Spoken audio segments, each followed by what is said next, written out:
Hi guys, welcome to this class by way of your homework or sort of skills and drills, I call them. This is called Quench the Wrist First. So what we're going to do, you're going to need 2 blocks, your mat obviously, and I've got a short sort of loop band. This is actually a toe band, but something that's not too heavy on being able to pull into with the wrists or the sort of forearms. Usually what happens is if you use something that's too taut, so like a stronger sort of band, what happens is that you compensate and eventually you're just pulling your elbows out and you're not doing anything. So first thing we're gonna do, we're just gonna start with some really basic wrist warm-up drills. These wrist warm-up drills have been a game changer for me, not just because obviously I love to practice in advance on my handstands and weight bearing elements of my movement practice, but also when your shoulders are severely rounded forwards or you've got sort of a heavy pronation or the upper arm bones are rounded forwards or you're sitting at your desk or whatever it's going to be, using your mouse and just using your device with both your hands and in this position most of the time. The dysfunction in the proximal joint usually leads to the effect of that dysfunction, pain, carpal tunnel, trigger finger, painful wrists, not being able to weight down into your wrists, generally when you're trying to get some posture work done. So we're going to start off with some wrist drills and then we're going to go into some posture drills to help us work on the shoulders and therefore the wrists. Then we're going to put that in a sort of combined drill to start introducing the concept of push and pull. So with the arms, there are different ranges of motion, but two of the most fundamental ranges of motion that we have with our hands or with our arms is a push and a pull.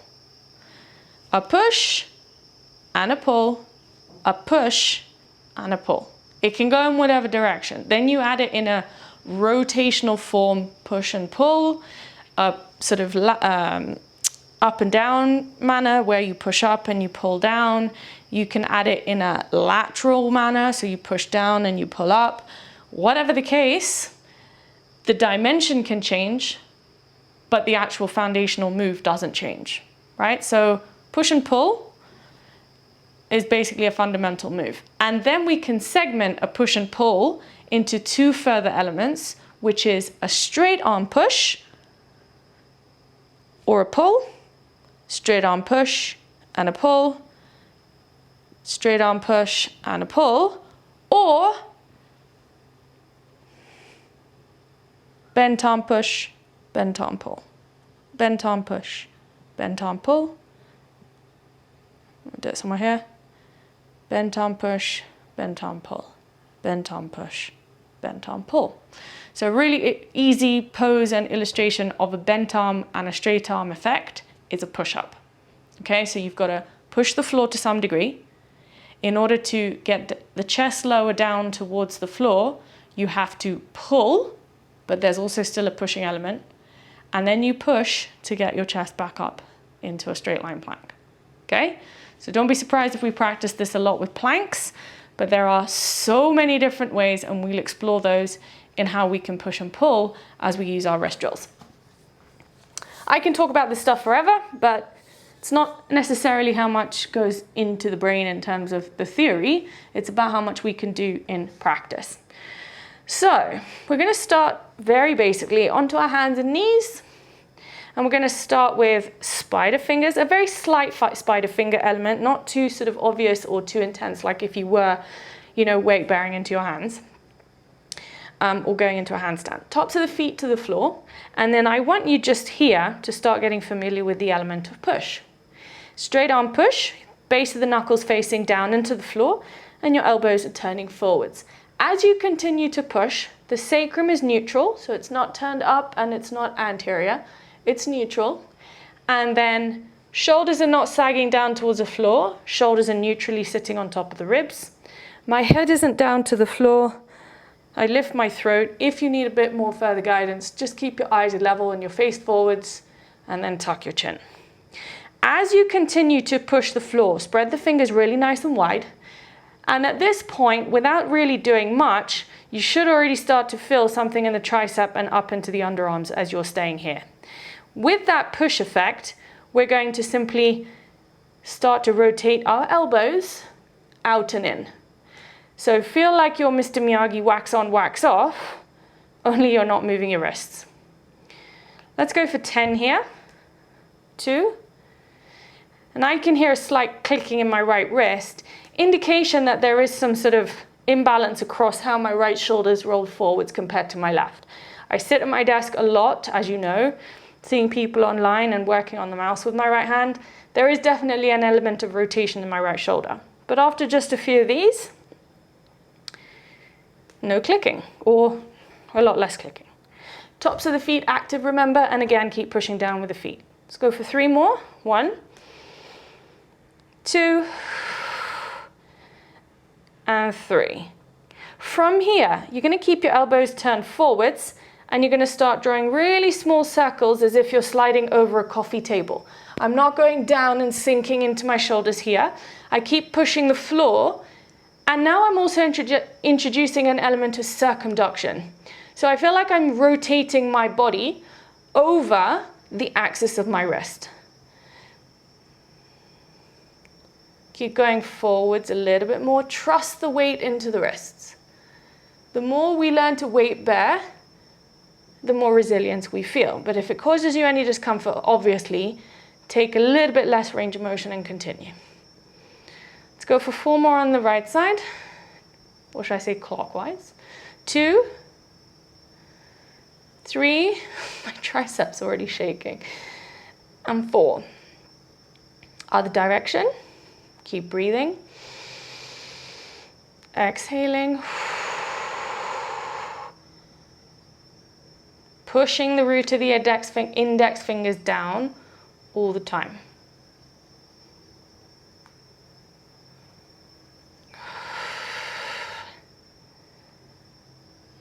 Two. Good, and 1. Then from here, turn the fingers out to face the east and west side of your mat. Keep pushing the root of the index fingers down. From here, as you push the hands, you're going to lift the heel of the left palm off the floor, but keep the knuckle pads down. And then right palm lift. So I'm just going to do this on the right hand so you can see it here from an inner angle. Down, push, down, push. The base of my knuckle stays down and I'm lifting. And my arm's literally quivering, if you can see here. And then push. So we're going to do 10 together. Then we're going to try and do single hand, okay? So neutral pelvis, keep pushing the floor down. I've created like a strong pillar with my shoulder blades on the ribs. You push to lift. 2, 3, 4. Watch my shoulders. I'm not going like this. And I'm certainly not just lifting and lowering my head. I have to push to lift. 4, 5, 6, 7, 8, 9, 10. Then from here, we're going to go single-handed. If you need to bring the knees a bit closer, please go ahead. But I'm at a strength point and a sort of a point in my journey where I can keep my knees in the same position as I would in a cat-cow. I'm going to keep my right hand down, left hand behind my sacrum, and I'm not going to let this left shoulder drop. I have to keep pulling it back and down.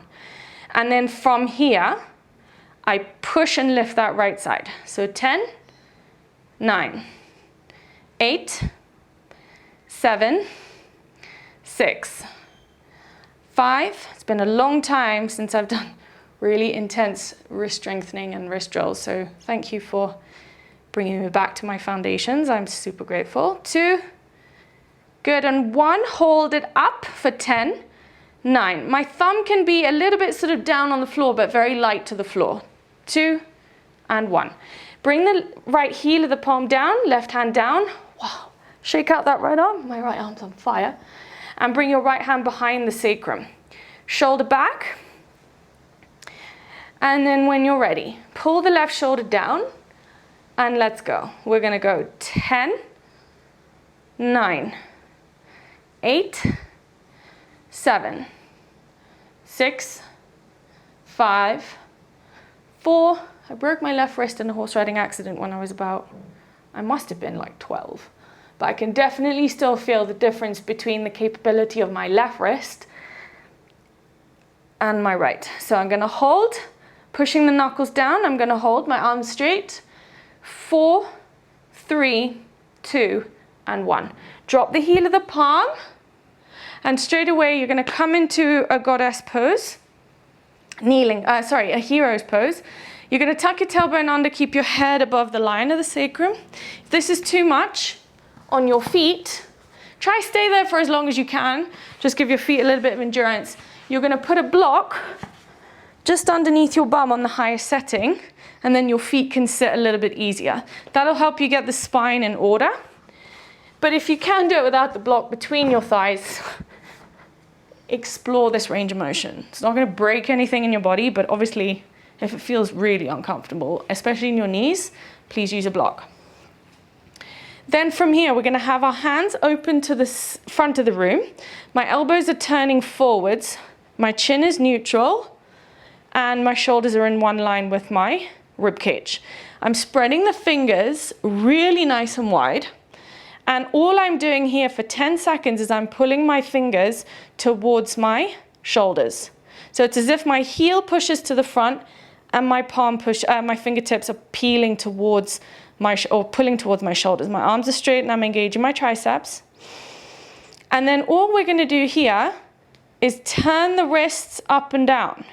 I'm not really turning my shoulders, I'm just turning the wrists. We're gonna go 10, 9, 8, 7, 6, 5, 4, 3, thumb pulling down, 2, hold the fingers down, push the heel away and draw the fingers towards you. Hold, 10, 9, 8, 7, 6, 5, 4, 3, 2, 1.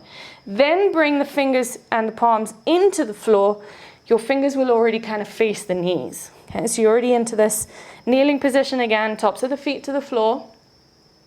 And then from here, we're going to draw those circles over the line of the wrists again. Go whichever direction feels good. No bending of the arms. Don't drop the line of the belly. Okay, so you're just circumducting. This time in a different plane. Let's go for 4 more. 2, 3, good, and 4. And as you're doing this, just reflect on how much more you can do in life when you've got functional wrists and fingers. Eating, shopping for food, feeding somebody else, being able to be an attentive and conscious parent, being able to pick and drop things off the floor, pick up a glass, knife and fork, use your fingers to maybe eat food, cut vegetables, open a window, drive a car, use your card, pull it out of your wallet. Like, this is the functional aspect, okay? But often people really disregard parts of their body as if they're not really necessary. And if you can imagine trying to do life without your wrist and especially your big thumb, it's a bit impossible as a bipedal human, okay? Now from here, tops of the feet to the floor, push the floor away, root of the index fingers down, your fingers are still turned towards your knees. We're gonna pull the bum back today, and then go forwards. Pull back, go forwards. Pull back, and go forwards. Pull back, go forwards. Here we're gonna pull back, hold the base of the knuckles down as you push them, bend your elbows as much as you can, and let's just start to pulse in the elbow bend. So 10, 9, 8, 7, try not to let your shoulders roll forward, 6, 5, 4, 3, 2, keep the heel of the palms down and fingers turned to the back of the mat. See if you can take a downward facing dog in this position. push, straight arm push here. Tailbone will lift, bend your knees and just breathe. If it's too much, just walk your fingers a little bit away from you. And then bring your knees down. Shake out the wrists. Relax. And take your palms out in a T position. I'm going to do this facing the camera. This is our last drill. Sitting in your hero's pose. If you need your block, please take it. And then when you're ready, you're going to just turn the heel of the palms up. This is also a bit of nerve flossing here. Fingers facing down, and then feel like you're pushing your arms to the east and west side without shrugging the shoulders. Keep your shoulders down. Keep the pelvis neutral. And then all you're doing here is tilt the left ear down to the left shoulder, and then feel like you can tap the fingers towards your right pocket. And then go up. Head tilt to the right. Fingers tap the left pocket. Fingers down to the right pocket. Tilt. Lift. Fingers tilt. Head tilt. And up. Right fingers towards the right thigh. Head tilt to the left. Up. Left fingers down. So I'm still inverting my palm. You can see the heel of my palm is facing out, fingers towards the left pocket. My right hand's facing down and pushing away. And then I tilt my head towards the right side. Good. Up. Right hand down. Tilt to the left. Up. Left hand down. Tilt the head to the right. Right hand down. Lift. Tilt the head to the left. Good. Release the hands. And we're going to do twinkle, twinkle with the palms and then do rotations. So you're going to just have your hands flat this time. With your palms facing down, you're going to spread the fingers as if you were drawing twinkle, twinkle stars. Let's go for 20 as quickly as you can. 2. Let's do 50 actually. This is quite fast paced. 3, 4, 5, 6, 7, 8, 9, 10. 1, 2, 3, 4, 5, 6, 7, 8, 9, 10. 1, 2, 3, 4, 5, 6, 7, 8, 9, 10. 1, 2, 3, 4, 5, 6, 7, 8, 9. Last 10. 2, 3, 4, 5, 6, 7, 8, 9, 10. Good. Just swing the arms.